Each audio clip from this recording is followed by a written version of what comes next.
ativista indígena, artista plástica, está com uma exposição que foi inaugurada na sexta-feira, né? Não sei se segue, aí você já vai nos falar.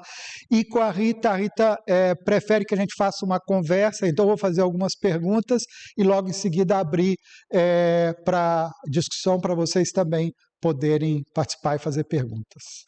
Todo mundo está conseguindo acompanhar o português? Precisa de alguma tradução sussurrada? Não. Sim, tudo bem, claro. Sem problemas. Então, não sei se já temos o vídeo, podemos apresentar? Ok, então vamos começar com o vídeo do Dani Cleide Aguiar.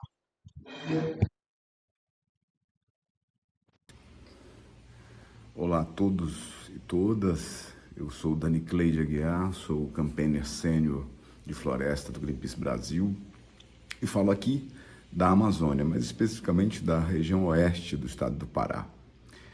Eu gostaria de falar com vocês sobre o contexto, né, que envolve o processo, a luta pela conservação do bioma amazônico aqui no Brasil. É um fato que a Amazônia, nos últimos 50 anos, se tornou o grande palco do que nós chamamos aqui no Greenpeace Brasil de economia da destruição, né? Uma economia fundada basicamente no latifúndio, na especulação fundiária, na produção de commodities para o mercado global. Então, essa é a característica principal dessa economia que eu chamo aqui, que nós chamamos aqui de economia da destruição. É fato que o Brasil avançou, sem dúvida nenhuma, na proteção do bioma. Temos hoje aí, entre unidades de conservação e reservas extrativistas, mais de 100 milhões de hectares, em tese, protegidos pela legislação, mas que sofrem muita pressão dessa economia da destruição. A economia da destruição que cerca esses territórios protegidos segue avançando contra esses territórios. Para você ter uma ideia desse avanço, um número importante levantado pela plataforma InfoAmazônia é de que de 2018 a 2021, pelo menos 100 mil hectares de floresta foram transformados em pastagem dentro das terras indígenas.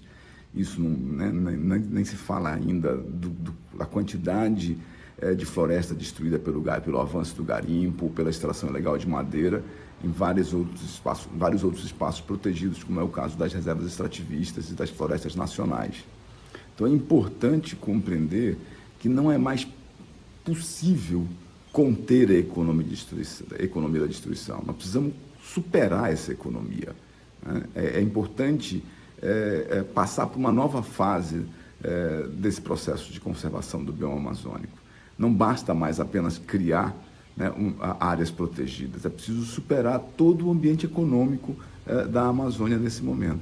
Nós precisamos superar a economia da destruição e colocar no lugar dela uma economia capaz de, superar a pobreza, 2, respeitar os direitos humanos e 3, conseguir conviver com a floresta. Nós precisamos de uma economia capaz de conviver com a floresta. Esse é o debate na Amazônia nesse momento. É o debate de como construir uma nova economia para a região. Agora, é fato também, né, que a Amazônia virou uma grande fronteira do capital global, né? A gente tem visto aqui o avanço do capital global, sobretudo nos setores como mineração, agronegócio para a produção de carne ou para a produção de grãos, né, e mesmo minérios. Então, há uma disputa dentro do território.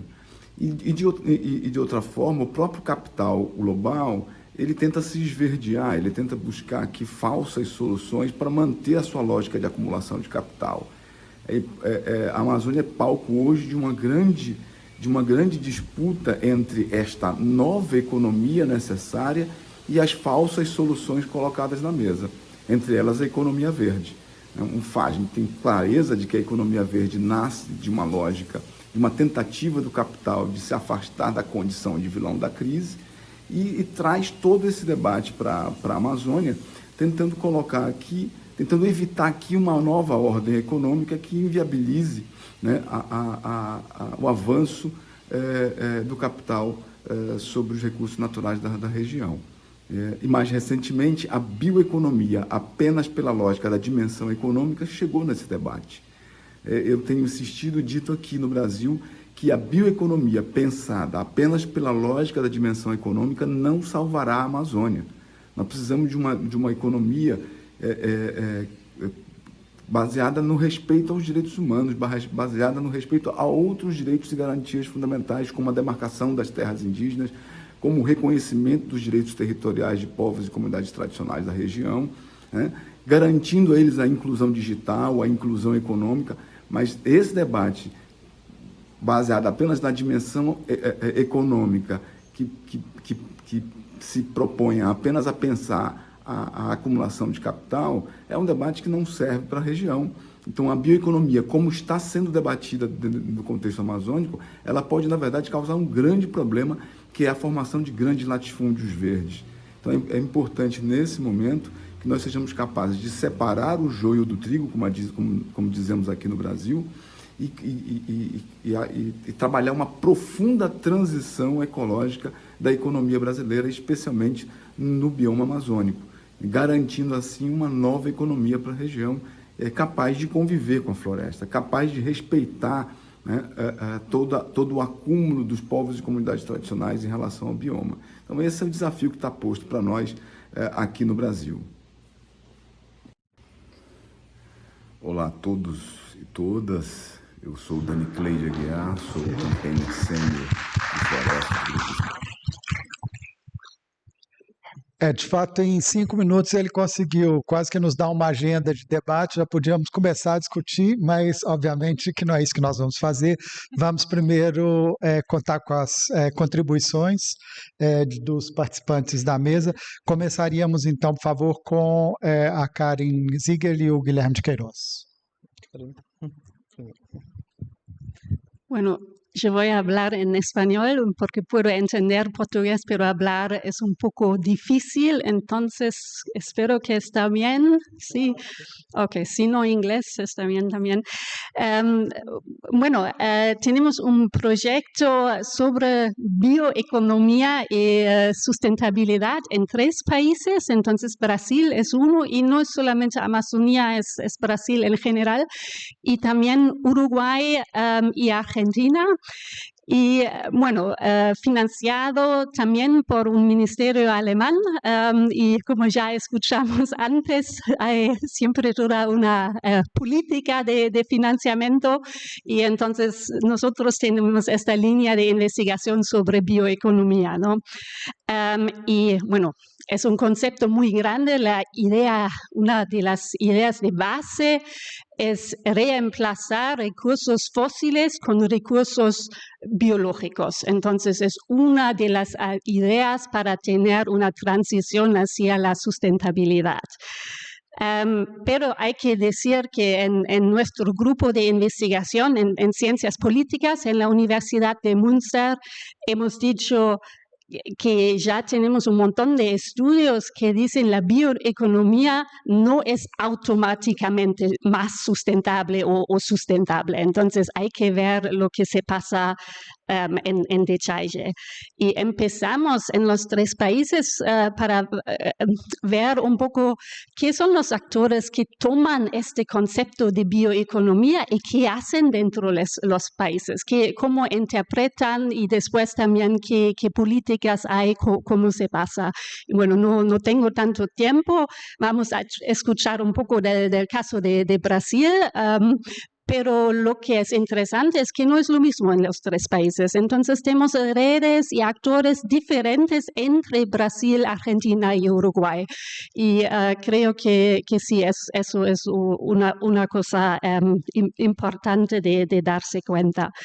Y bueno, una pregunta de investigación más general del grupo es ¿en qué medida la bioeconomía puede ayudar o lo contrario, limitar un desarrollo sustentable e inclusivo también que que puede tener en cuenta perspectivas diferentes. Y después tenemos preguntas más específicas para cada país. Y creo que voy a pasar a Guilherme para hablar más del caso de Brasil, que sos experto vos y no yo. Gracias, obrigada. Bom, então, na nossa pesquisa, tentando ter uma perspectiva comparada, com um olhar internacional para o desenvolvimento da bioeconomia, uma coisa que a gente percebeu que no caso brasileiro, talvez uma especificidade muito própria, é a disputa pelo conceito da bioeconomia e uma certa introdução nesse campo da economia da biodiversidade, de ter uma aposta nos potenciais econômicos da biodiversidade. E tem uma diversidade de atores que disputam esses conceitos, essas formas de economia da biodiversidade, que vão desde ONGs, tem movimentos sociais, tem setores dentro do próprio governo brasileiro, mas também a gente pode pensar na Confederação Nacional da Indústria, atores muito diversos que estão nesse caminho.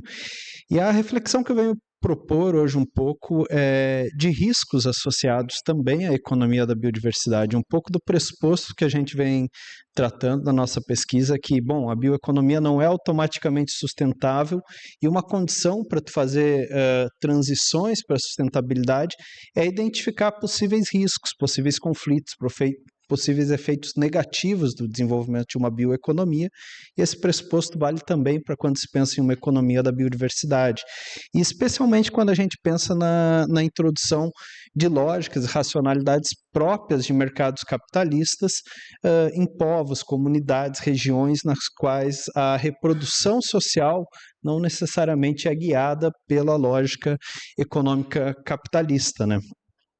Então, um pouco dos riscos que a gente vem identificando, que de alguma maneira a gente poderia resumir como um risco dessa economia da biodiversidade seguir uma lógica muito própria de uma mais próxima de uma economia, de uma bioeconomia convencional, capitalista, e não tanto de uma bioeconomia mais próxima do que a gente chamaria da sociobiodiversidade. E esse risco, de alguma maneira, também se potencializa quando a gente pensa em termos de relações internacionais, em termos de abertura para mercados de exportação, que foi algo muito debatido ao longo dessa semana aqui em Berlim, também na entrada de grandes players, grandes empresas, grandes ONGs nesse processo. Então, eu chamaria a atenção de 3 riscos que foram bastante concretos também na história brasileira, porque, de alguma maneira, o colonialismo é uma história de acesso a recursos genéticos, é uma história de acesso à biodiversidade de países, principalmente do sul global. Então, um primeiro risco que a gente vem identificando é o risco da biopirataria, né? E o que seria isso? Seria a própria violação de alguns preceitos básicos estabelecidos na Convenção da Diversidade Biológica, que são internalizados em legislações, como na legislação brasileira tem uma legislação muito robusta em relação a isso, e que envolve a violação de direitos soberanos dos estados sobre recursos genéticos, mas também violação do reconhecimento de detentores de conhecimentos tradicionais e do direito, tanto dos estados quanto dos detentores de conhecimentos tradicionais, como povos indígenas, agricultores familiares, campesinos, comunidades tradicionais, sobre o conhecimento que eles têm do uso, do manejo da biodiversidade, né? E há casos históricos que a gente identifica. Um caso bastante emblemático foi em 2003, por exemplo, que há uma empresa chamada KK Ayala Corporation no Japão buscou patentear o açaí no Japão. Então, criou uma patente sobre o açaí. Isso não foi adiante, teve uma reação, mas é um exemplo de como, de fato, há interesses em torno disso, e isso é algo bastante real.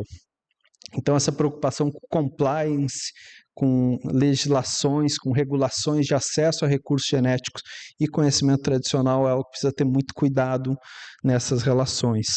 Um outro risco que a gente vem discutindo é o risco da superexploração de recursos naturais, né, que viola também um princípio que está na Convenção da Diversidade Biológica, que é o princípio dos usos sustentáveis da biodiversidade, né, E isso está muito associado ao que? A busca de lucros de curto prazo, né, em cima de recursos biológicos, muitas vezes há explosões de demanda que de seguida ocorrem no mercado externo, isso provoca impactos em termos de ampliar a produção, ampliar a extração de recursos de determinada região com consequências muito negativas, né? Inclusive muitas vezes associada à violação de direitos trabalhistas, violação de direitos humanos, com formas de escravidão moderna, e é algo que a gente precisa ter bastante cuidado, né? Em termos, assim, há vários exemplos na história brasileira de superexploração de recursos naturais. Talvez um caso emblemático é do próprio pau-brasil, né? Que é a madeira que deu origem ao nome do país, que sofreu um processo de superexploração durante o processo colonial brasileiro. Era algo que os povos indígenas tinham conhecimento sobre os usos, tinham conhecimento dessa madeira. Hoje é uma árvore classificada em extinção no Brasil, né?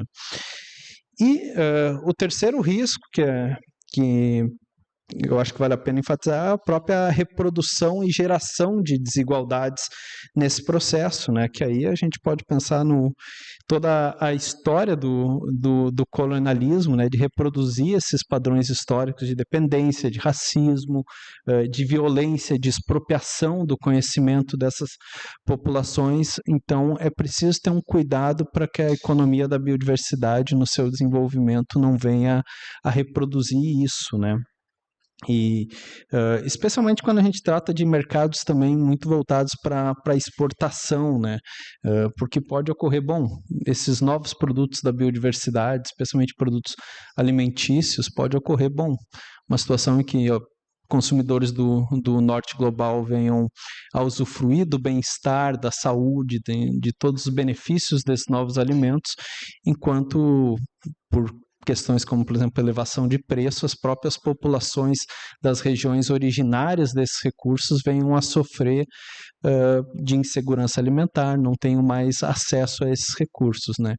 Então, um pouco é essa a nossa fala hoje, de chamar atenção um pouco desses riscos e pensar, que tipo de ação a gente pode ter para mitigar esses riscos e para que apostas em uma economia da biodiversidade ou uma economia na sociobiodiversidade de fato levem à sustentabilidade em termos de e principalmente em termos de respeito aos direitos das populações envolvidas, né? E não reproduzam padrões históricos que foram bastante perniciosos. Então, acho que é isso.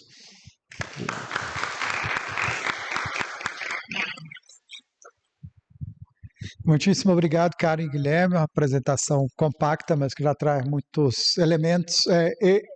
Eu vou pedir para vocês, a gente não vai interromper agora para perguntas, senão vamos fazer as perguntas ao final. Tá? Então, passamos para a Juliana, dizendo que há outras pessoas do agente aqui conosco também, né? Obrigada. Eu, como boa colonizada, tinha preparado algumas anotações em inglês. Então, eu acho que eu vou ter que fazer isso em inglês. I'm sorry about that. I realized that this is a theme for reflection afterwards, as Regina said at the beginning. I'm glad that I'm talking after you guys because I was trying to gather some thoughts for today's presentation, and I was thinking, okay, what exactly do we mean by bioeconomy? That was my first question. And I came across a paper, this is the academic now talking, so bear with me, which was written in 2016 and also distinguished three visions of bioeconomy. The biotechnology vision, which has this focus on economic growth, research and innovation. A bioresources vision, which is focused on value chains, so a bit more consideration of sustainability, but still emphasis remains on economic growth. And then the third one, which is a bioecology vision, which is probably what we should aspire to, but that's also up to discussion, which has a focus on the biodiversity, on conserving ecosystems, on environmental services, and has an emphasis on circularity, has an emphasis on self-sustainable modes of production. I think that the hook, the link with your presentation is very clear, because the risks that you're talking about of, I wrote it down, biopirataria, superexploração dos recursos naturais e reprodução generation of inequalities. I think that these risks are very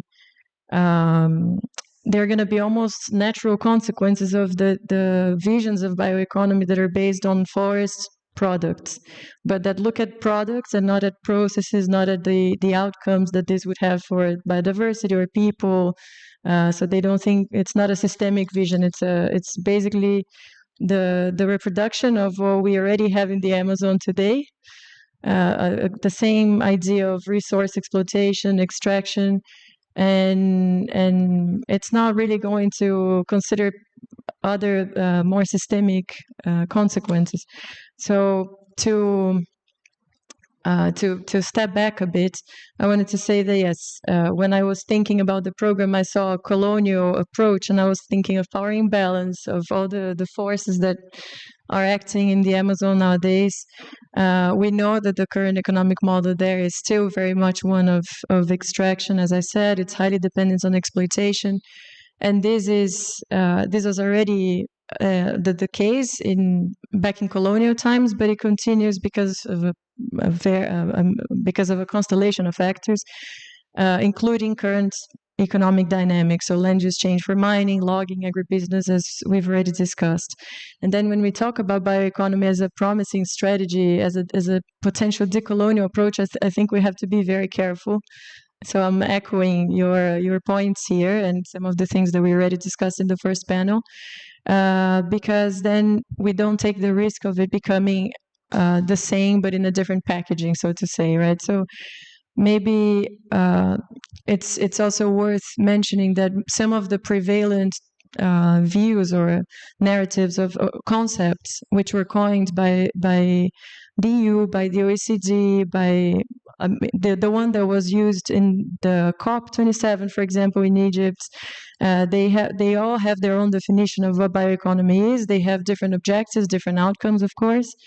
Many of them are just a simplification, so it's just the low carbon economy, but again, not considering other results, other consequences. Some people think of bioeconomy necessarily involving private investments, and they're thinking, we immediately think of the big industries, cosmetics, pharmaceutical, high added value products coming to the region, and then people say, well, but the region needs investment, and then this kind of investment is necessary. But we have to be very careful there again, because this would be a forest-based bioeconomy, so focus on the products, right? Again, it's just basically a shift. It's probably not going to be crops anymore, as is the case now because of agribusiness, but it's going to be something else, non-timber products from the Amazon. That's probably an improvement if we think about this, when these products, they are monetized and they acquire value for an economy, then maybe they're going to be more protected, but still this is a very dangerous path because of the things that I was mentioning before. So, and it also makes me think, what is the role of the local people, the Amazonians? How are they going to be inserted in this system, right? So, yeah, will they have a voice or autonomy to choose how they're going to be participating in this? Will they have access to land? Will they have access to the benefits that are created? How are these benefits going to be distributed? So, or will they be providing the raw materials for these big companies, imagining that that's the scenario that is going to develop, that is going to evolve, and then they're going to get low payments in return. Perhaps they're going to lose access to their own land, to their resources, right? Even though they're the ones which have the knowledge, which have been the stewards of the forest. So I think we have to ask ourselves, are there mechanisms of governance, structures which are in place and can protect them from these things, or can at least ensure that they are going to be heard, that they are going to participate in the discussion, in the design of this new model, right? And then if there is concentration of capital power because of big business going to the region, then they're going to be on not necessarily on an equal footing, but they're going to have the means to discuss, to define, steer things to their own benefits, right? So, and then finally, another question that I'd like to pose, as you see, I'm just posing questions, not answers, is whether we have to think about it this way, or if we can perhaps think of a decentralized system, more local, right? And here I'm thinking about these people having more voice, having more. So we're here discussing these things, but actually they might be full of ideas, right? So in the Amazon, because besides the environmental crisis, there's so many crises, and there's poverty, and there's a lot of other crises. I feel that a successful development model will have to provide some. We'll have to look at the economic aspects, right? They will have to provide some sort of alternative. Otherwise, many people who don't have an alternative, they're probably going to end up engaging in predatory activities which have an environmental impact and so on. And this is going to perpetuate the vicious cycle of poverty, environmental degradation. The two are linked, as we know. So just to, again, echo the points that have already been made, there are many Amazons, right? We were talking, you're saying it's the Amazon is supranational, and then the reality across the 3 countries of the project is different. And I would go further and say that within the Brazilian Amazon, there are many realities as well, many groups, right? Guilherme said that. So the region is very socially, culturally diverse. And these different groups, they have different demands, they suffer different pressures, they have different vulnerabilities. Some people are already doing bioeconomy, and we should probably learn from them. And others are the actors that I just talked about, right, who might engage in these other activities if they don't have an alternative. So what I'm trying to draw attention to here is that we might have to think about a bioeconomy model that takes into account these differences, this diversity. And of course, we need to strive for coordination and integration of these models. We have to think about them as a whole, right? We don't want a patchwork of systems that compete with each other, because that's what we have today, and it's not going to work. But we need to consider these different groups' realities. So in very practical terms, I'm talking about people who are either, doing agriculture, or they are indigenous peoples, ribeirinhos, quilombolas, business. And if we look within these groups, there are also a lot of there's a lot of diversity. And these groups have different relationships with the forest. They think of it completely differently. So yeah, I was thinking of specific strategies, right? If we think about smallholders, it would make sense to invest in better agroecological practices, better extension services, and so on. But if we think about medium farmers, for example, and we want to change their practices, then it makes sense to design probably mechanisms of support that would reduce the risk of trying an alternative production model, right? And a lot of the research says what's the potential, what could be done. A lot of the research is prescriptive, but again, we need to understand what would make sense for them. And this, again, would require better defined property rights, capital, and so on.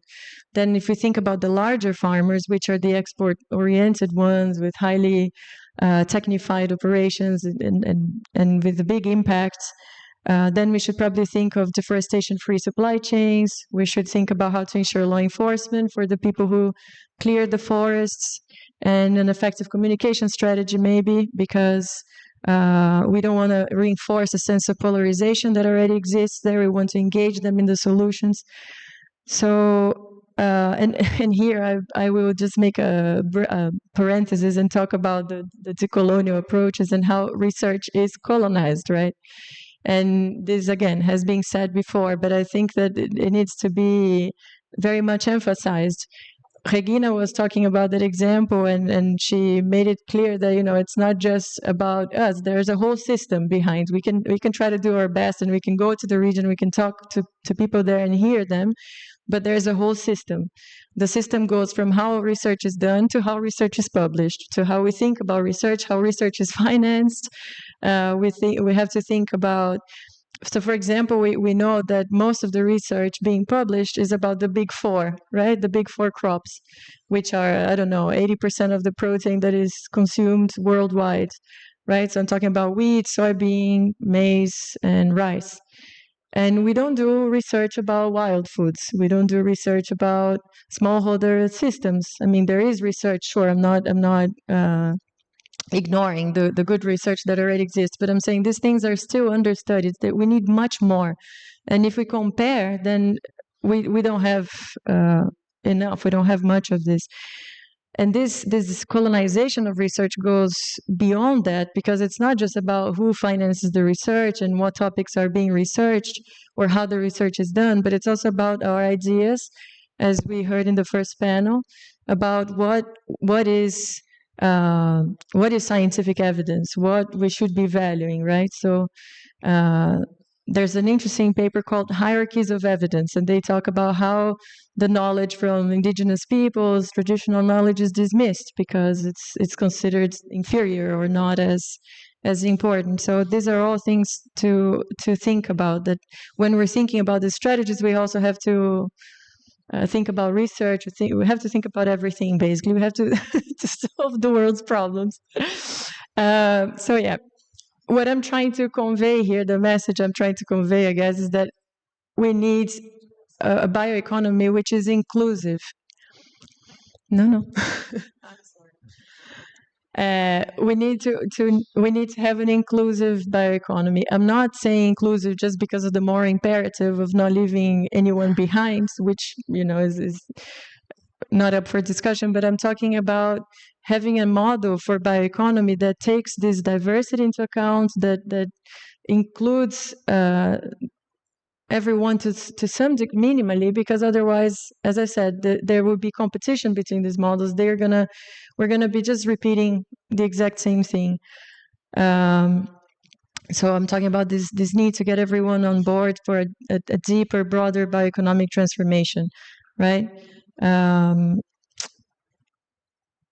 So I'm gonna skip a bit of what I wrote here, but when I'm talking about these things might seem a bit too high level, and to some extent they are, of course, but they also speak to what we do here. And when Sergio invited a gente to participate in today's event, he said it would be interesting if we talked about the Belém-Brazil link, right? And the link between peoples and initiatives that exist in both of these countries, which is something that we wanted to foster through our organization. So the first point I'd like to make, which is probably not new, but just reminding everybody, is that the decisions we take here, they obviously affect what happens in the Amazon, right? Both positive, and I'm not talking just as researcher, but as a citizen, as a person. And both positively and negatively. We know very well the negative examples, for example, the cost of European German adaptation to climate change, which are outsourced to Latin America very often. We can think about a billion examples. The one that I happen to come across almost every day is foods and food systems. So we know that our dietary patterns affect the Amazon. We know that if we eat less meat and dairy and animal products, we're going to have a positive impact on land use change in Brazil. We know about the importance of deforestation-free supply chains. We know there's another example to continue in the realm of food systems, which is about pesticides, right? So pesticides is a huge thing. The main producers of pesticides are here, but Europe has banned some active ingredients, and farmers cannot use them here. So they're, again, outsourced. It's another example of outsourcing pollution. And some European countries are not willing to pay more for the food. The food would cost more if these pesticides were not used, and they're not willing to pay more. Of course, you can discuss how much more it would cost. I have to be careful when I say this, because some people, I see Fred looking at me like this, and some people use this argument to actually say, this is the excuse for not using less pesticides, or the excuse for not going for organics because yields are lower and things like this. Again, going back to research, we know that if there was more research, then maybe this would have advanced more. And this is one of the strategies that I tried to allude to when I was talking about smallholder farmers. We need to do that for sure. But again, this is an example of pollution being outsourced. So there are many examples that we can think about. And to close my intervention, I would like to finish with a positive example so that we don't have to run away depressed. And one example that we also talked about was, besides changing our behavior, our practices, and so on, is the transnational solidarity movements, which reinforce the position of forest peoples. And this is absolutely important, and it links to the stuff that I was saying before, because these people are not represented in some fora. As we know, they're not represented in research, they're not represented in many decision-making processes, right? And of course, we can discuss whether these are the right ways of being discussed, if these thresholds, these visions that we had, the worldviews, I made the models, everything. If everything that we've discussed, what's desirable, what's not, what's a vision that we should be pursuing or not, adopting or not, if we can discuss these things, and we should absolutely do it and get away maybe from the westernized scientific norm. But while this, I think that while this for this big decision for exist, for example, the COP or the other, and they are affecting people on the ground, then we need to pay attention to them. So this is more the angle from which I'm looking at this. And because these people, as we all know, they're the least responsible for these issues. They are the least resilient. They are the most affected. I'm talking about hunger, environmental degradation, and so on. So and they don't have much voice. That's the paradox. I mean, paradox. I guess this is all related. That's exactly why, right? They're marginalized because they don't have a voice. So I was talking about COP27 last year in Egypt. I guess I don't need to talk about this because everybody knows it was a bit of a so yes. So just to finalize, sorry, I wanted to say about A Gente that we believe very much in these connections. We would like to reinforce these bottom-up approaches and hopefully work towards the convergence of this bottom-up with the top-down decision process. That's the thing that I wanted to say. Então, o papel do A Gente, agora eu vou falar em português, é canalizar apoio em diferentes formas, em diferentes e fundos também para fortalecer algumas comunidades locais e também expor, dar visibilidade a outras ideias, visões de mundo, justamente para a gente poder ter essa pluralidade de ideias e se questionar a respeito de qual é a atitude que a gente toma, qual é a posição que a gente toma, para estimular interesse, curiosidade, se expor mesmo a essas diferentes worldviews. Eu vou parar por aqui. Obrigada, desculpa, demorei.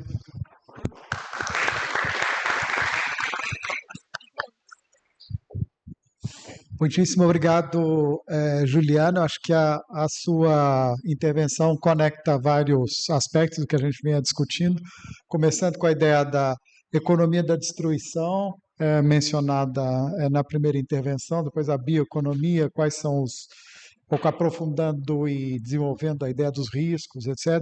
E, ao mesmo tempo, passando eu acho que para a segunda parte da mesa, que é exatamente, enfim, em que medida o que acontece aqui, decisões que são tomadas aqui, tem impacto no resto do mundo, e particularmente na região amazônica, e o que pode ser feito, e o que as instituições aqui, e organizações, associações civis podem fazer.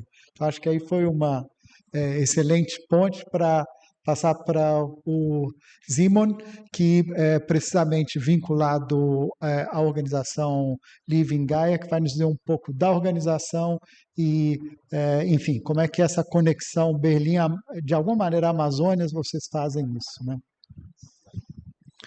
Obrigado, boa tarde a todos. Obrigado, Sérgio, pelo convite. Eu não estava preparado para falar hoje. Pensava que eu só iria acompanhar a Rita. Ótimo.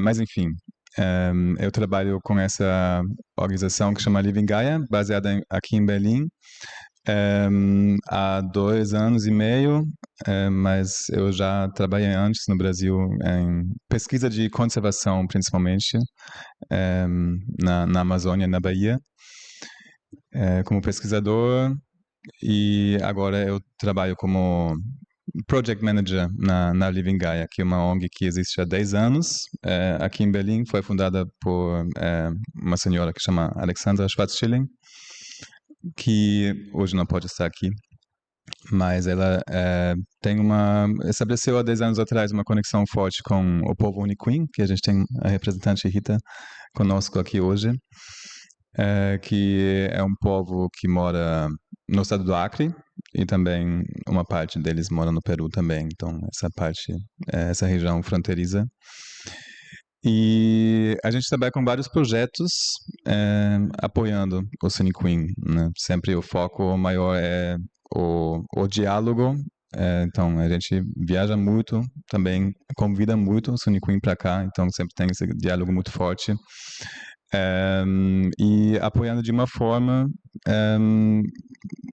apoiando os movimentos deles mesmo, assim, não impondo, né, logicamente, as nossas ideias, mas apoiando os movimentos deles mesmo.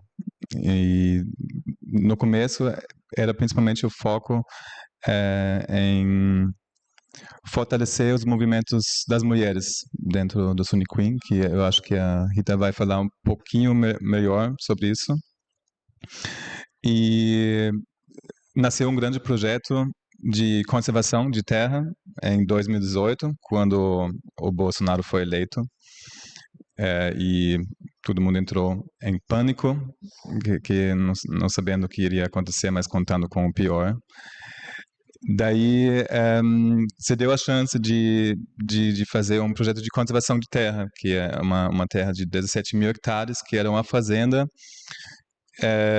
vizinha às terras indígenas do Uniquim, e junto com parceiros do Brasil, a Living Gaia conseguiu arrecadar o dinheiro para comprar essa terra, e agora estamos no processo de passar essa terra para uma fundação gerenciada pelo Uniquim e ONGs também, brasileiras com quem a gente trabalha. Então, é um projeto meio pioneiro, assim, de conservação, que traz muitos desafios,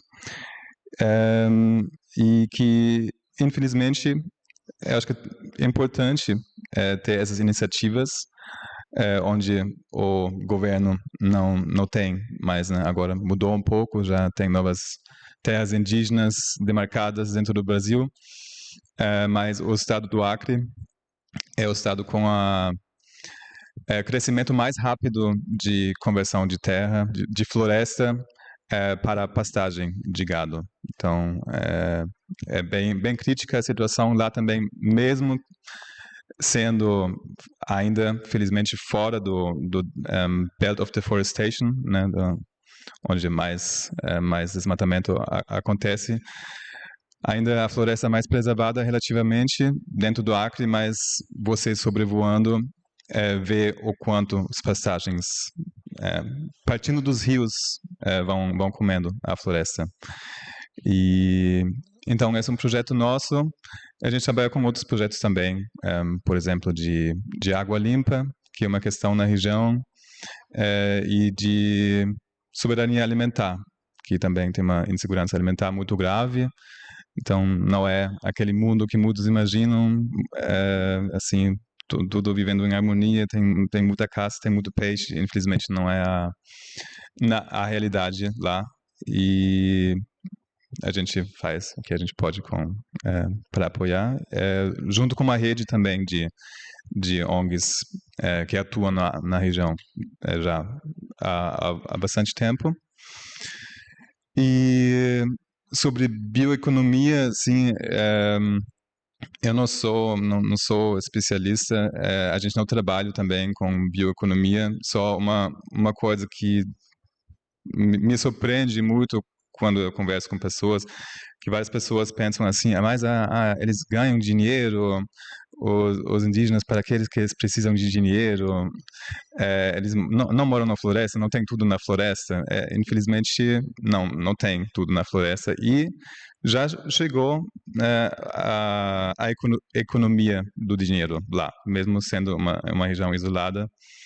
E eu acho que a gente, muitas vezes, inclusive já teve várias... A gente está num turnê aqui com ela e mais uma colega. Então, a gente conversa muito com várias pessoas que cada um tem a sua visão sobre o mundo indígena e... o que eu ia falar? Mas não tem tudo lá na floresta porque eles compram coisas da cidade. Já chegou nessa época, eu acho que é um caminho que não tem mais volta, e muitas vezes é até muito impositivo os europeus aqui, né, vivendo com, assim, tudo, tendo esse sonho que eles não poderiam participar também de uma economia. Claro que, né, tem vários desafios também e umas questões que têm que ser discutidas, de que forma também vai fazer a bioeconomia, por exemplo. Mas eu acho que muitas vezes as pessoas olham um pouco com um viés muito idealístico, ou impondo seus próprios sonhos como seria um mundo perfeito em cima das realidades de comunidades da floresta. Mas eu concordo com certeza que a bioeconomia não vai resolver tudo. Por exemplo, os projetos que a gente fez é só possível através de doações. Então, a gente não consegue, para muitas coisas, a gente não consegue dinheiro através de investimento, por exemplo, né? Quando se trata de coisas básicas como água limpa ou segurança alimentar, direito às terras, eu acho que a bioeconomia seria um passo depois, assim, do meu ponto de vista. E muito obrigado. Vou deixar a palavra para a Rita.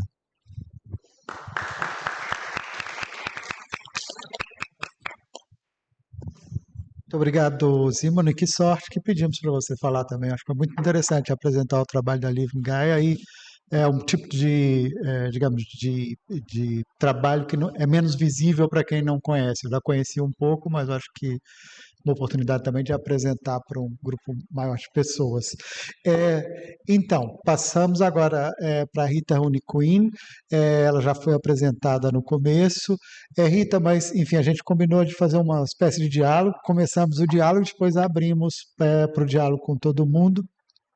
Eu gostaria que você nos contasse um pouco, a razão, é a segunda vez que você está vindo à Alemanha, na verdade, o que significam essas saídas para você e o que você, quais são os objetivos dessas viagens? Bom, primeiro, boa tarde a todos. Eu me chamo Rita Runicuin, estou vindo diretamente do Acre, estou muito feliz de ver minha conterrânea que também está aqui se fazendo presente. Né? E é muito bom a gente chegar no lugar e falar português, todo mundo entende. Né? É a minha segunda vez que eu estou vindo para Berlim. Né? É um prazer também de estar aqui, poder representar, né, em nome das mulheres Runicuin, que somos muito. Né? É uma responsabilidade grande de estar aqui falando em nome de todas elas. E, bom, eu comecei a trabalhar com essa associação que o Simão acabou de citar, Living Gaia, há 2 anos atrás, né? Justamente porque nós, povos indígenas Runicuin, eu diria geral, povos indígenas geral, a gente vem de uma cultura patriarcal, né? O mundo inteiro, na verdade. Então, para a gente ter o nosso lugar como mulher, para ter a voz, né, de levar os nossos conhecimentos, porque nós temos as nossas sabedorias, os nossos conhecimentos ancestrais, que é repassado a cada geração. Então, hoje, nesse mundo que a gente vive, né, da colonização, dessa transformação, de tudo, então eu acho que a gente precisa procurar encontrar um meio que podemos levar, né, a nossa voz, a nossa cultura, né? Muitas vezes as pessoas nos pensam assim, que nós, povos indígenas que vivemos na floresta, lá na aldeia, eles nos romantizam muito, né? Falam assim, vive do bom e do melhor nesse sentido, assim.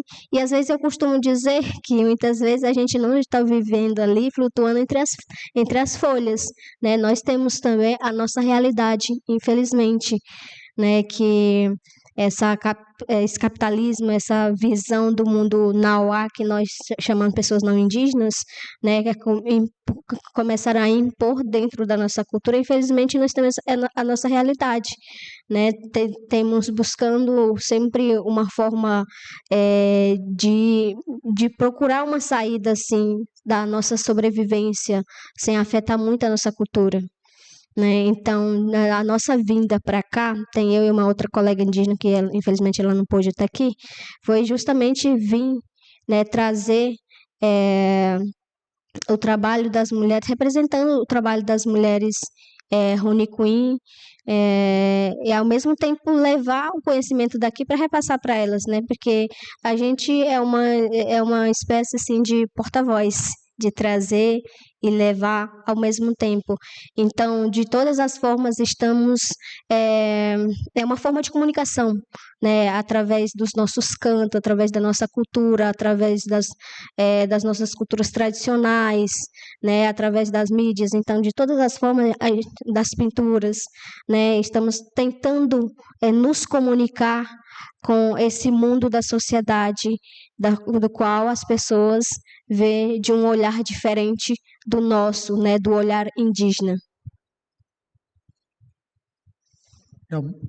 Muito obrigado. Você acha que isso nos dá uma introdução? Eu queria um pouco aprofundar, se você me permite, num aspecto específico. Você falou que se chama de esse contato com o mundo nauá, né? Se você pudesse resumir um pouco, pensando, não sei, 1, 2 gerações, porque, enfim, afinal de contas, você também ouviu muitas histórias. Que tipo de problemas que esse contato cada vez mais intensivo trouxe? Ou seja, foi problemas de invasão de terra, problema de contaminação, poluição, problema de violência. Quais que são, digamos, como que através das gerações esse contato foi trazendo problemas para vocês? Certo. Tem uma história dentro dos Runicuim que a gente viveu 5 tempos, né? Atualmente estamos vivendo o tempo que chama Xinambuná, que é o novo tempo. Primeiro, a gente costuma falar que é o tempo da Maloca, onde todos viviam juntos. Veio, segundo, é o tempo da invasão, quando a colonização chegou, né, massacrando. Terceiro é o tempo da escravidão, né? Quarto tempo é o tempo da borracha, como nós costumamos chamar no Acre, né? Que chegaram os patrões começando, como que eu poderia dizer, mas... Enfim, começando a pegar os indígenas, não só os indígenas, mas aliás, a população ribeirinha, para escravizá-los, né? E o quinto tempo, que foi o tempo quando os indigenistas, os antropólogos começaram a entrar dentro das terras, não era terra indígena, dentro, né, dos seringais, e junto com eles, junto com as lideranças, começaram a pensar nesse sentido, assim, de fazer a demarcação da terra, a possibilidade de fazer a demarcação de terra, né, de transformar aquelas fazendas em terras indígenas, e o tempo dos direitos, que é a partir do momento que nós tivemos o reconhecimento, né, de como indígena, de usar os nossos nomes, de usar as nossas tradições, né, e começar a ganhar a voz, a começar a sair de dentro da comunidade em busca dos nossos direitos. Talvez uma última pergunta antes da gente abrir. Você falou antes da importância de trazer os conhecimentos de vocês, compartilhar com, digamos, o mundo fora do grupo, e ao mesmo tempo da importância de você, como você diz, de porta-voz, de também levar informações daqui para dentro do grupo. Você poderia contar um pouco mais como que são, que tipo de informação que você leva, que você acha relevante, que tipo de informação que você traz, que você acha que para nós que estamos fora do grupo são importantes de ser aprendidas e de alguma maneira escutadas? Certo. Para começar, é que a gente, né, somos um grupo vulnerável, podemos dizer assim, porque temos tudo de péssima qualidade nesse sentido, assim, da educação, da saúde, né, no modo geral. Então, às vezes, no meu ponto de vista, não só no meu, mas assim como de todas as outras colegas indígenas, vê que quanto menos a gente está lá sem ter acesso, é melhor muitas vezes para o lugar, dependendo de onde estamos, porque assim estamos sendo as pessoas ainda conseguem nos dominar nesse sentido assim de falar, né? Porque quanto menos você tem acesso a alguma coisa ou acesso de entender as coisas, é melhor para as pessoas, porque assim eles vão continuar te dominando, certo? Então, hoje a gente somos muito pouco ainda. Estamos buscando ainda uma forma, né, que possamos ter mais indígenas saindo da comunidade, né, em busca dessa visão, né, de entender um pouco desse mundo que a gente, infelizmente, né, que traz coisas boas, mas também tem coisas negativas, né, de sair de lá, ter essa visão, né, e depois levar isso, repassar de uma forma que as pessoas, não de uma forma assustadora, mas de uma forma que as pessoas que não estão saindo de dentro da aldeia, né, entender de como se proteger, né, ou de como de receber as coisas, de como ter acesso ao entendimento, né, de tudo que está acontecendo, porque muitos indígenas ainda não sabem, na verdade, de tudo que está acontecendo, né, pelo mundo. Assim como tem muitos Nauá também que não sabem a realidade dos povos indígenas, né, de dentro das comunidades, né, e isso também, esse lado negativo tem afetado muito, né, nas comunidades, nas terras indígenas. Felizmente, lá na região onde eu moro, não tem o garimpo, não tem, né, essas coisas assim que nos amedronta, né, mas que infelizmente em outras terras indígenas, mais pro sudeste, para várias regiões, né, estão tendo esse impacto de desmatamento, de garimpo, né, todo dia a gente vê, estamos vendo um parente sendo assassinado, enfim, é basicamente quase isso. Muitíssimo obrigado. Acho que podemos dar um aplauso para...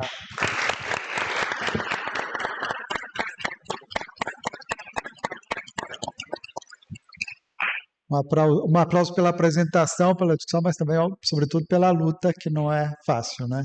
Então, está aberto para perguntas, comentários, participações, tanto, obviamente, para a Rita, se estiverem continuar a conversa, mas para toda a mesa. Não sei quem gostaria.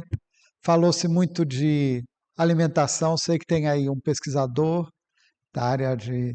Nós temos um projeto que, infelizmente, foi para a Universidade de Heidelberg, chamado Food for Justice, onde várias questões que apareceram aqui são muito tratadas no projeto, mas, enfim, independentemente disso, pode haver outras perguntas, curiosidades. Aqui, Marco e depois Julia und Regina. Tá bom. Olá, muito gosto. Muito prazer, Rita, e também aos outros e às outras. É uma pergunta bem específica, porque o Levin-Gaia e a Rita também estão participando nos outros eventos da Semana da Amazônia, por exemplo, dentro da Embaixada Brasileira, onde tem eventos sobre a transição justa. E eu só queria perguntar como você sentiu na embaixada, quais foram as perguntas. Se você quiser responder, porque eu imagino que é um público diferente e são as pessoas que estão forçando bioeconomia, etc, etc. Só uma... Obrigada, Júlia. A minha pergunta vai na mesma direção. Eu não ia perguntar como tu sentiu na embaixada, mas como tu te sentes aqui, né? E quais são os seus pensamentos daquele grupo aqui que discute aqui em Berlim com uma alta variedade de perspectivas à Amazônia? O que é a impressão que isso faz em cima de você? Certo. Primeiro, né, foi um prazer de estar lá, poder falar sobre a Amazônia, porque como indígena eu poderia dizer que a Amazônia é o nosso lar, né? É muito mais do que um submundo, uma subsistência. Está ali a nossa cultura, né, que representa o nosso povo, a ancestralidade e tudo mais. Então foi uma conversa assim mais aberta, também não teve uma interação assim muito, só no final que teve, né, perguntas, mas foi uma conversa muito aberta e mais como que eu vou dizer, mais livre. Eu esqueci a pergunta dela. Ah, sim. É bom ouvir a opinião de cada um, né, cada um traz no seu pensamento, né, essa interação do entendimento sobre a Amazônia de cada um. E eu também estou aqui para aprender, né? Não é porque eu estou vindo lá da floresta que eu sei de tudo da floresta, não. Para mim também está sendo uma aprendizagem estar aqui com vocês, né, de estar interagindo. É que ela é educada, professora. Na verdade, o pessoal não entende nada. Você não acha isso? Não, eu não acho estranho, porque eu poderia dizer que já estou meio acostumada.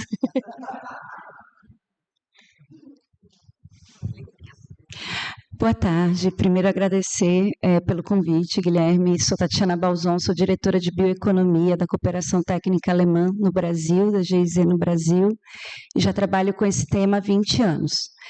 Mas como é que eu trabalho com esse tema há 20 anos se o tema é tão novo, né? Então, porque o tema muda conforme o cliente, conforme o gosto do cliente, o termo muda conforme o gosto do cliente. E que eu falei lá na embaixada anteontem foi isso, assim, eu comecei na cooperação alemã pela assistência técnica e extensão rural, que é uma área no Brasil onde os técnicos vão para campo, acompanham os produtores no dia a dia, e eu era contraparte da GTZ na época.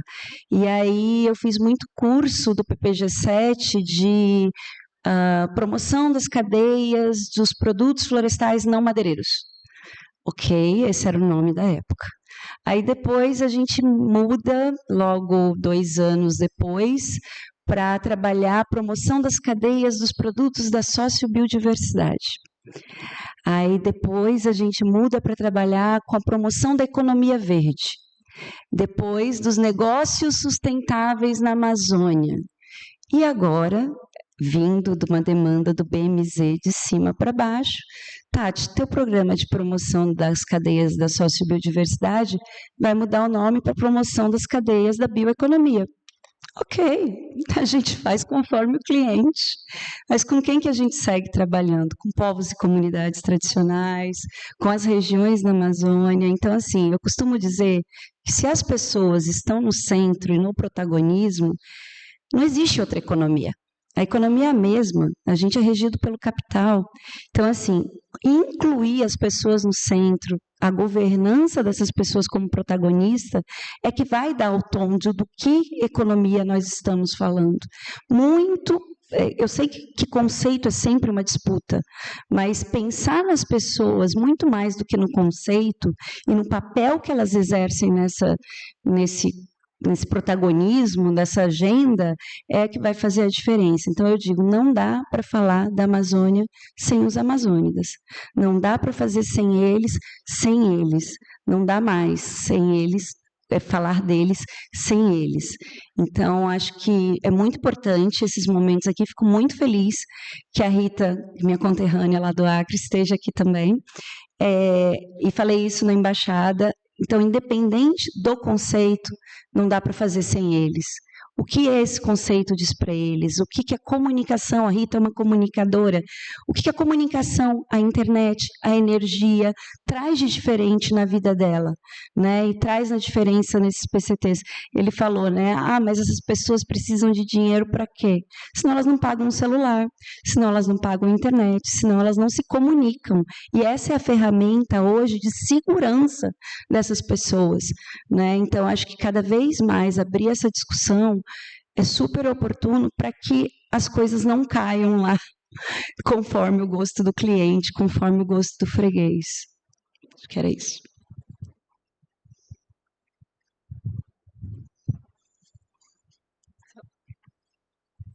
Gracias por las ponencias.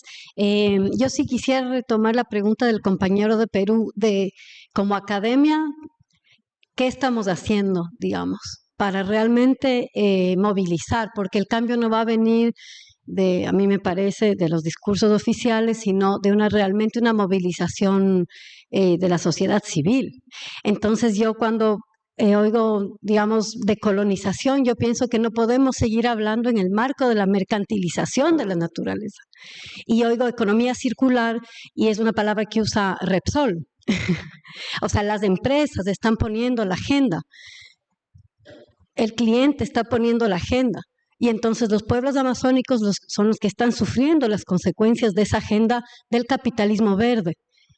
Entonces, como academia, digamos, yo me pregunto si somos una academia crítica que está cuestionando la mercantilización de todas las formas de vida, o si está realmente defendiendo las formas de vida en la Amazonía, los proyectos que las comunidades tienen, porque la academia no podemos seguir hablando del otro, y para el otro, y en nombre del otro, ¿no es cierto? Las comunidades indígenas tienen sus proyectos de vida, sus proyectos políticos. El problema es que estamos destruyendo los lugares donde estas comunidades quieren seguir sembrando esos proyectos políticos. Entonces, sí me parece buenísima la pregunta de como academia, ¿cómo vamos a crear, realmente a transformar y no a estar del lado del capitalismo que se está disfrazando de verde, ¿no es cierto?, para realmente hacer de la conservación, de la sustentabilidad, un negocio? Como dijo el compañero, las comunidades indígenas necesitan dinero, claro que necesitan dinero, pero el norte tiene una deuda ecológica enorme con el sur. ¿Por qué no exigimos que el norte pague la deuda ecológica? No con mercados de carbono, no con deuda, digamos, deuda por naturaleza, no. El norte global le debe la deuda ecológica al sur global. Si no hay movilización social, eso no va a pasar. Entonces, no son los pueblos indígenas los que tienen que decir, por favor, queremos disminuir el carbono. No, el cambio climático no es el centro del problema, es la causa. ¿Y cuál es la causa? La destrucción de los territorios histórica, la colonización, y seguimos colonizando. O sea, el capitalismo verde es una nueva forma de colonización que está sucediendo. Y entonces, como academia, ¿vamos a estar del lado del capitalismo verde o no? ¿Vamos a cuestionar toda esta montón de términos que siguen mercantilizando la naturaleza o no? Entonces, digamos, no hemos hablado de reparación, no hemos hablado de que las comunidades tienen sus economías. No tenemos que pensar qué pueden hacer las comunidades. Las comunidades ya tienen proyectos de vida, siempre han tenido. Lo que pasa es que estamos destruyendo el lugar donde reproducen su vida. Creo que es una pregunta necesaria si estamos hablando de una academia crítica. Gracias.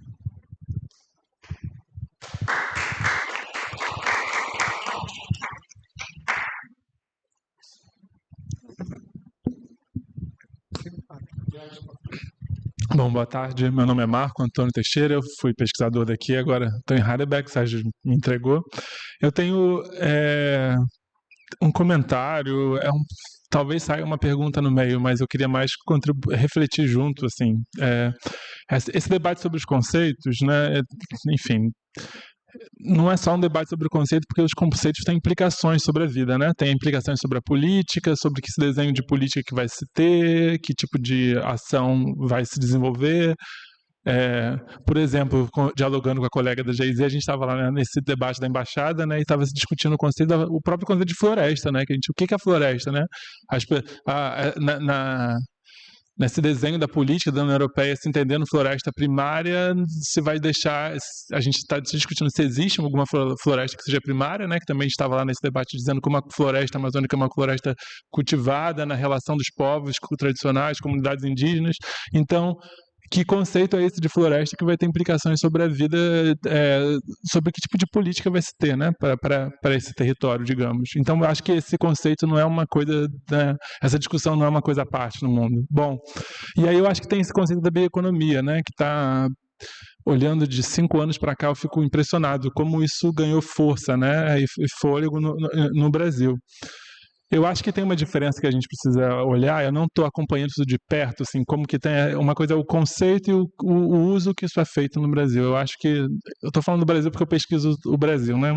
Mas eu acho que tem uma prática dos movimentos sociais, dos atores da sociedade civil de ser quase eu gosto dessa ideia da antropofagia, assim, são bem antropofágicos em relação aos conceitos, né? Então chega essa ideia de fora, digamos. Lá se falava muito em produtos da biodiversidade, se a gente vai falando, né? E agora estamos falando se defendia produtos da sociobiodiversidade, que seria uma categoria mais, digamos, local. E agora já estou escutando a sociobioeconomia, né? Então já estão tentando eles fazer mesclando, né? Essa ideia, por isso que eu falo essa ideia da antropofagia, né? Para mim ajuda a entender bastante, né? Na tradição ali. E aí eu acho que a gente precisa entender, como que esses atores locais estão se incorporando, se apropriando, não só desse conceito, mas que significado eles estão dando para isso? Eu não sei. Essa é uma reflexão, né? E talvez uma pergunta, assim, o que vocês estão observando de como isso está sendo apropriado, né? Como que as pessoas estão se alimentando e digerindo e reapropriando esse conceito na Amazônia, né? E eu fiquei pensando, conectando com o painel, eu estou falando muito, eu já vou terminar. Conectando com o painel de antes também, eu cheguei um pouco atrasado, mas eu consegui pegar bastante, um pouco desse debate decolonial, né? Eu fico pensando o que a academia, né, as ciências sociais críticas, esse debate decolonial, pós-colonial que a gente está dizendo, pode ajudar também na discussão desses conceitos, pode contribuir, ou não, né, para ressignificar, para disputar esses conceitos, né? Porque a gente está dizendo é um conceito, digamos, muito da política alemã que está indo de cima para baixo para todo mundo, né? Mas isso também tem outras dimensões no território. E aí, para falar da comida, né? Tem um termo que eu escuto bastante nessas minhas idas para pesquisa na Amazônia, que é as PANCs, as plantas alimentícias não convencionais. Que tem um catálogo, um pesquisador que fez todo um catálogo sobre essas plantas.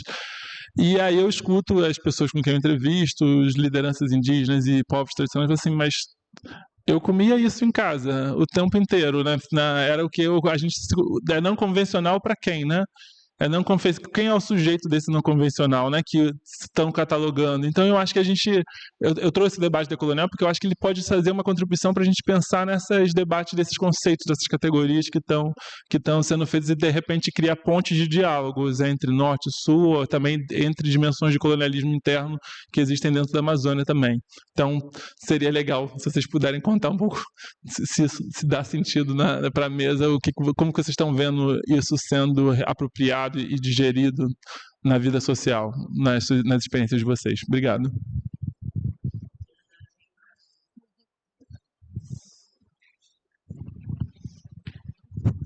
Oi. Boa tarde, boa noite. Obrigado pela mesa. Eu queria perguntar um pouco, tomando aqui as últimas 2 questões que me fizeram pensar na mesma coisa, Bom, meu nome é Bárbara Marcel, eu trabalho com artes visuais, moro em Berlim, mas também sou brasileira e trabalho com a região amazônica desde 2015, com alguns projetos de filmes, documentários, mais na região do Pará e Manaus, perto de Manaus. E um dos projetos que eu fiz, eu trabalhei com o INPA e eu me lembro muito da frase de um pesquisador do INPA, Philip Fernside, que é um grande pesquisador do tema das hidroelétricas e o impacto, né, das hidroelétricas na região, principalmente ali do estado do Amazonas. E ele falou uma coisa numa entrevista no filme que, enfim, me fez pensar hoje no debate aqui, que é que ele não usa o termo, por exemplo, climate change, porque ele acha que essa invenção sempre de novos termos, assim, né, na academia, ele é uma pessoa que publica artigos diversos, acaba apagando um grande conhecimento que já existia com outros termos, né? Então, sei lá, termos anteriores, né? Então, essa nova invenção de termos, e a primeira vez que eu estou ouvindo aqui, eu não sou da área, estou ouvindo aqui o termo bioeconomia, e eu fiquei pensando, será que não é porque existe muita crítica já, né, feita em relação à economia verde, e aí tem que inventar algo novo que não esteja impregnado já desse, né, de um problema, de uma crítica, e que soe, não sei, né, uma produção de um conhecimento novo na academia. E isso gera todo um corre de quem vão ser as pessoas que vão produzir os papers sobre essa bioeconomia e como isso vai ser. Então, me pergunta assim, né, de novo, um pouco continuando que a companheira falou em espanhol ali, o que significa essa invenção sempre dos termos novos, como também um problema, né? Talvez para... Bom, jogando essa pergunta para vocês, e aí queria fazer uma pergunta para a Rita, porque também vim aqui para ouvi-la, porque você também é artista visual, aí queria saber um pouco mais da sua prática. Obrigada. Eu acho... Renzo, sim. A gente pode tomar a sua pergunta, eu retornaria para a mesa, porque a gente tem que terminar em algum momento também, né? Tá.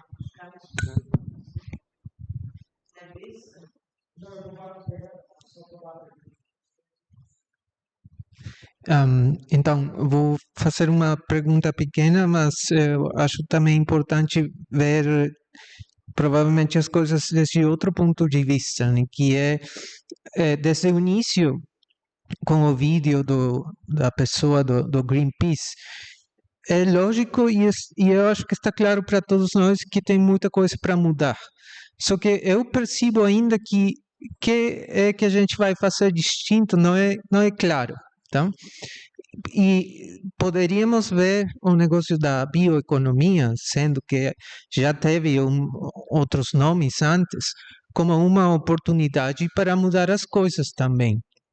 Então, tem um pesquisador, um economista da Embrapa, o Alfredo Roma, que ele fala, por exemplo, que um problema da Amazônia é que, a verdade, a região não se desenvolveu porque muitas das atividades econômicas ainda são puramente extrativistas, tá? Então, um exemplo para eu fechar com a ideia e receber os comentários de vocês é que hoje em dia, por exemplo, o maior produtor de borracha no Brasil não é o Acre, é o São Paulo, tá? Porque lá tem produção, a borracha foi domesticada, né? É produzida em plantações, coisa que não acontece no Acre. Então, como é que a gente vai aproveitar a bioeconomia de hoje para mudar a situação da Amazônia? É possível ou não? Só isso. Obrigado. Bom, a minha sugestão, muito obrigado, Renzo, era passar para vocês para uma rodada então de últimos comentários. Mas antes de passar, eu queria fazer um comentário sobre o tema dos conceitos, ou seja, em que medida que os conceitos e gostaria de fazer o comentário iniciando com uma anedota, que é uma frase cunhada por um político alemão conservador da CDU, mas que foi uma coisa muito inteligente, que ele disse o seguinte: früher in den Revolutionen haben wir Bahnhöfen besetzt, heute besetzen wir Begriffe.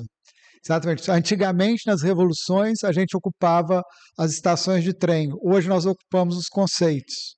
Então, acho que dá um pouco a medida das disputas de conceitos, que elas têm um poder político muito grande. E essa anedota é para introduzir dois conceitos que não apareceram aqui e que eu acho que, se alguém quiser falar deles nos comentários finais, seria muito interessante. Porque falamos muitas vezes de sustentabilidade, mas existe, obviamente, uma crítica muito consistente à ideia de sustentabilidade como algo de vamos continuar fazendo as coisas do mesmo jeito, e o conceito que se opõe a ele é o de habitabilidade, né? Ou seja, como tornar o planeta habitável para todos os seres vivos. Eu acho que de fato, esses conceitos são necessários para nos levarmos a pensar os problemas de outra maneira. Porque se partimos de sustentabilidade, aí os seres humanos continuam no centro e vão ver como que a gente vai mudar tudo para que possamos continuar vivendo da mesma maneira que vivemos hoje. Se você pensa em habitabilidade do planeta, você dá uma torcida na discussão. O outro conceito de muito prestígio é o conceito do perspectivismo ameríndio, né? Assim, enfim, na verdade, construído dessa maneira por Eduardo Vieira de Castro, mas obviamente que em diálogo com o pensamento indígena. Ou seja, na medida em que você também muda a relação de dependência entre seres humanos e o resto do planeta. Ou seja, aí você inverte e diz, não temos várias culturas e uma natureza, temos várias naturezas e uma cultura. Então, de fato, são conceitos poderosos que fazem você pensar o mundo de outra maneira. Nesse sentido, não é para, contrariar o que foi dito, para dizer que podemos ficar só nos conceitos, mas dizer que os conceitos têm um poder de transformar a realidade também. Ou seja, maus conceitos podem transformar a realidade de uma maneira muito inadequada, enquanto que conceitos mais precisos nos ajudam a pensar a realidade de maneira mais adequada, ainda que, obviamente, que só eles não vão transformar o mundo, né? Mas, enfim, com essas palavras de esperança, eu passo, então, para os comentários finais. Bom, eu fico muito instigado na minha pesquisa exatamente, principalmente quando olho sobre esse ponto de vista comparativo com a Argentina, com o Uruguai, mas também com o Norte Global, ou com outros países do mundo ricos em biodiversidade.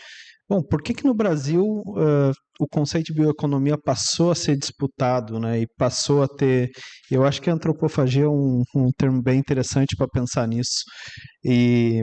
Mas eu acho que um pouco da explicação tem a ver com a constituinte assim, dos movimentos sociais dentro da sociobiodiversidade, com o histórico do movimento ambientalista no Brasil, que eu acho que sempre trouxe uma coisa de questionar um preservacionismo e trazer a importância da ideia dos usos sustentáveis da biodiversidade associado aos conhecimentos tradicionais, aos conhecimentos ancestrais. Isso está muito ligado, principalmente ao movimento que surgiu no Acre, mas isso se estabeleceu não só na Amazônia, mas no Brasil todo, né? Você tem reservas extrativistas do Rio Grande do Sul até a Amazônia.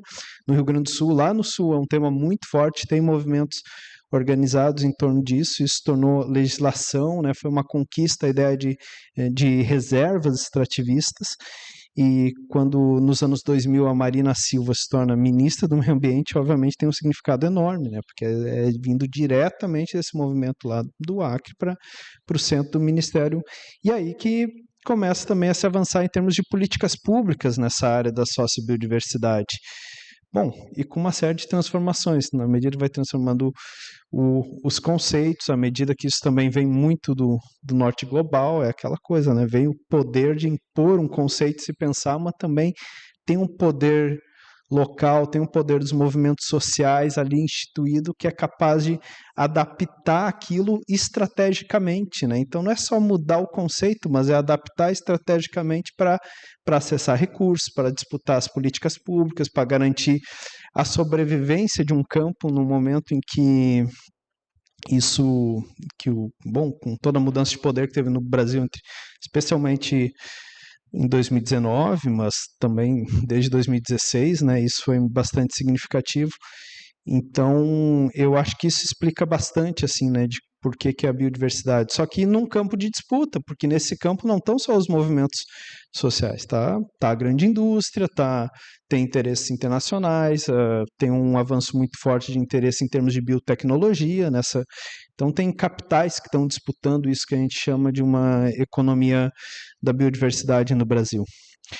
Isso, sob um ponto de vista político, eu acho que a questão do Renzo, sob o ponto de vista econômico, também é importante, mas afinal de contas, tem alternativa em termos de tu elevar a produtividade, tu ter uma produção de maior valor, porque isso também é fundamental se a gente quiser produzir, elevar níveis de renda, né, combater pobreza, criar realmente uma alternativa econômica para a Amazônia.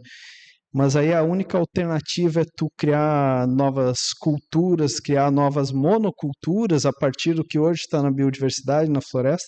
Claro que não. Eu acho que aí tem uma série de experiência em termos de sistemas agroflorestais, eu acho que de agroecologia, que eu acho que talvez aí tenha um caminho mais ou menos de um meio termo, né? De tu ter uma agricultura altamente produtiva, capaz de gerar renda, mas também que valorize os conhecimentos tradicionais, que valorize a mão de obra e não somente baseada em mecanização, né? E a biodiversidade, em termos dos potenciais de conservação. Então, acho que por isso, desculpa se tomei muito tempo na resposta. Quer acrescentar alguma coisa? Aquí estamos, sí. Algunos comentarios por la pregunta de qué hacemos en la academia, en las universidades, que es una pregunta muy difícil y muy grande, pero creo, sí, este comentario de tenemos que ver qué son los discursos es fundamental, y creo que antes teníamos por la mayoría las ideas de sostenibilidad y todo en la oposición, y ahora todo el mundo, los actores grandes, todos están en favor de más sustentabilidad.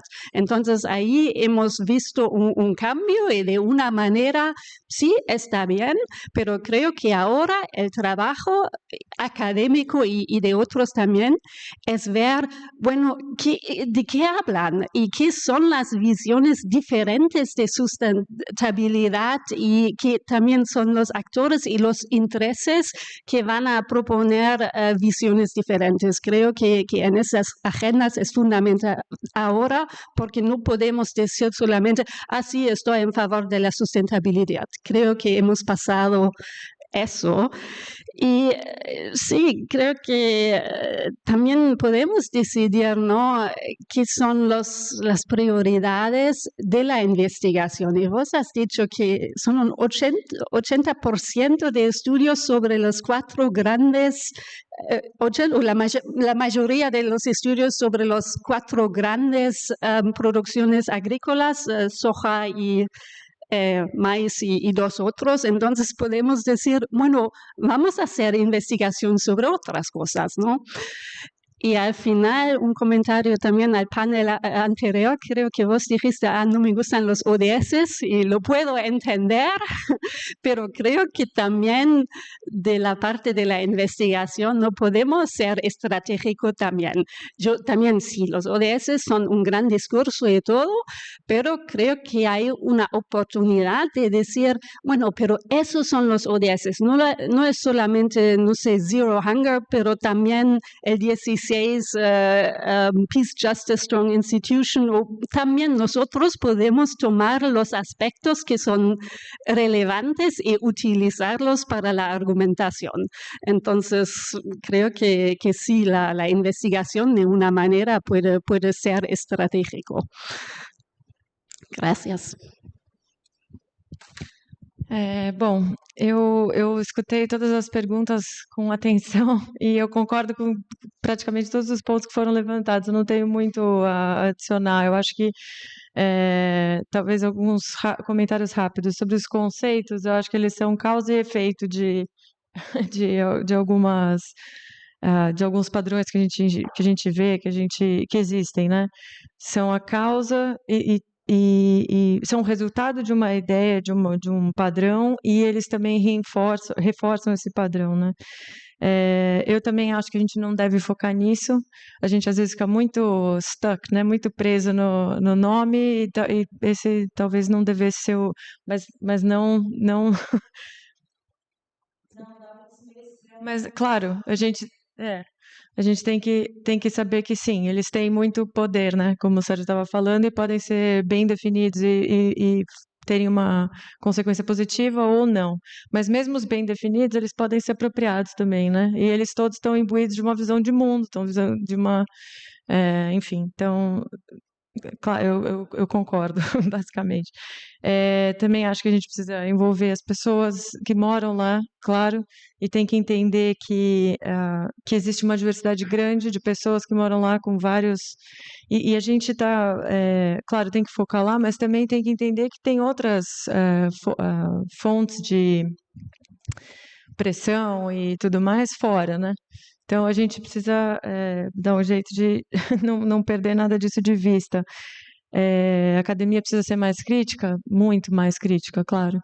E eu acho que mas como eu falei, o problema é sistêmico, né? Às vezes não é tão fácil, a gente não consegue fazer tudo o que a gente quer. Mas é assim que a gente tem que continuar pensando, eu acho, né? E sendo autocrítico também, principalmente. E em relação a monetizar, eu também acho que a gente não deveria precisar monetizar e acho que isso é a gente, na Nature Food, por exemplo, a gente teve um projeto grande sobre the true cost of food, né? A gente estava tentando internalizar as externalidades, os impactos, tentar mostrar para as pessoas qual é o impacto dos padrões de consumo, de produção delas e tudo mais.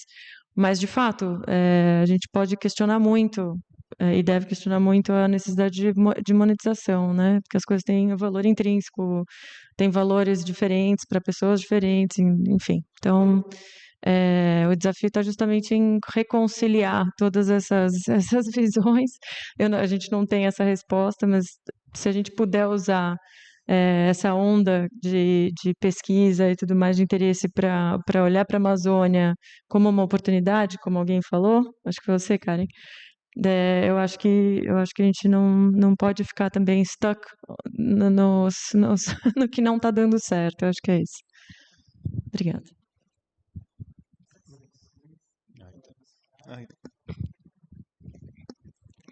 Eu acho muito importante esse debate, né? Parece uma quebra-cabeça, cada um montando assim de uma forma diferente. Mas respondendo a sua pergunta sobre a arte, né? Eu costumo dizer que a arte é a linguagem do meu pensamento. Então, tudo que eu faço, trago assim nas minhas artes também é uma forma de comunicação, uma forma de falar, né, aquilo que a gente vê, aquilo que estamos vivendo. Eu trago muita mitologia dos povos Runicuim, mas também essa questão assim da floresta, né? O quanto é importante às vezes você ir numa exposição e ver uma arte assim às vezes pintada na natureza bonita. Então, seria muito melhor ver uma coisa assim colorida, verde, do que ver tudo cinza, né? Então é uma forma assim de comunicação através da arte. Não tenho muito a falar, mas só contribuindo aqui um pouquinho. Acho que não teve pergunta. Bom, muitíssimo obrigado a todos que participaram. Só lembrando que a gente tinha uma última tarefa nesse encontro, que era pensar temas para a agenda para esse evento de janeiro. Não vamos fazer isso agora, seria muito abusar muito da paciência de todo mundo. Eu queria só lembrar, acho que 3 temas que apareceram muito insistentemente. Um deles, o que começou com o Danny Clay, dizendo da economia da destruição versus a economia da convivência com a floresta. Em que medida que a bioeconomia se situa entre esses dois polos? Podia ser um tema para discutir. O outro é o que você mencionava da dívida ecológica Norte-Sul, que acho que é um grande tema que teríamos que discutir. E, por último, mesmo, como é possível um tipo de pesquisa em colaboração Norte-Sul, mas também academia e sociedade civil, se as agendas são impostas de fora, ou seja, como lidar com essa imposição da agenda. Eu acho que com isso a gente já teria, pelo menos, elementos para pensar temas, mas obviamente que estamos abertos a sugestões de temas, podem nos enviar por e-mail, por social media, por os canais possíveis. Enfim, agradeço mais uma vez e a gente tem ainda, convidamos vocês para um rápido brinde aí ao final e com isso acho que temos tempo também para conversa mais informal. Não gostaria de dar, digamos, a palavra de encerramento final sem agradecer uma vez mais a Diana Figueroa, que na verdade foi...